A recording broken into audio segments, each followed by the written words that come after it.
Hi all, ನನಗಿವತ್ತು 2 order ಇತ್ತು. First order ಬಂದು bride ಮನೇಲಿ, ಹಾಗೆಯೇ ಸೆಕೆಂಡ್ ಆರ್ಡರ್ ಬಂದು ಗ್ರೂಮ್ ಮನೇಲಿ ಇದ್ದಿದ್ದು. ಫಸ್ಟ್ ಲೊಕೇಶನ್ ಬ್ರೈಡ್ ಮನೆಗೆ ರೀಚ್ ಆದೆ, ಬೇಲೂರಲ್ಲಿತ್ತು.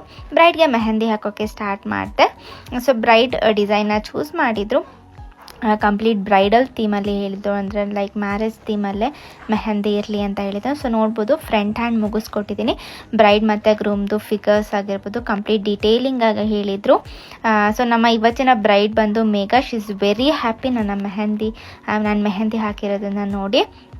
ಹಾಗೆಯೇ ಬ್ಯಾಕ್ ಹ್ಯಾಂಡ್ ಕೂಡ ಫ್ಲೋರಲ್ ಡಿಸೈನ್ ಹೇಳಿದರು, ಅದಕ್ಕೂ ಕೂಡ ಹಾಕ್ಕೊಟ್ಟಿದ್ದೀನಿ. ಅದಾದಮೇಲೆ ಕಾಲಿಗೆ ಕೂಡ ಈ ಥರ ಡಿಸೈನ್ನ ಹೇಳಿದರು. ಸೊ ನಾನು ಅಲ್ಲಿ ಬ್ರೈಡ್ ಡಿಸೈನ್ ಮುಗಿಸ್ಕೊಂಡು ಸೆಕೆಂಡ್ ಲೊಕೇಶನ್ ಗ್ರೂಮ್ ಮನೆಗೆ ಹೊರಟೆ. ಗ್ರೂಮ್ ಮನೇಲಿ ಕೂಡ ಎಲ್ಲ ರೆಡಿಯಾಗಿದ್ದರು. ಅವರಿಗೂ ಕೂಡ ಮೆಹಂದಿ ಹಾಕೋಕ್ಕೆ ಸ್ಟಾರ್ಟ್ ಮಾಡಿದೆ.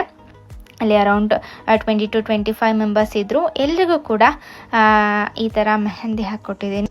ಹಾಗೆಯೇ ಅವರಿಗೆಲ್ಲ ನಾನು ಹಾಕಿದಂಥ ಡಿಸೈನ್ಸ್ ತುಂಬ ಇಷ್ಟ ಆಯಿತು. ಹಾಗೆಯೇ ನಿಮ್ಮ ಇವೆಂಟಿಗೆ ನೀವೇನಾದರೂ ಮೆಹಂದಿ ಹಾಕಿಸ್ಕೋಬೇಕು ಅಂದರೆ ನನ್ನ DM ಮಾಡಿ. ಇದಾಗಿತ್ತು ಇವತ್ತಿನ ವ್ಲಾಗ್. ಹೇಗೆ ಅನಿಸ್ತು ಅಂತ ಕಮೆಂಟ್ ಮಾಡಿ. Thank you.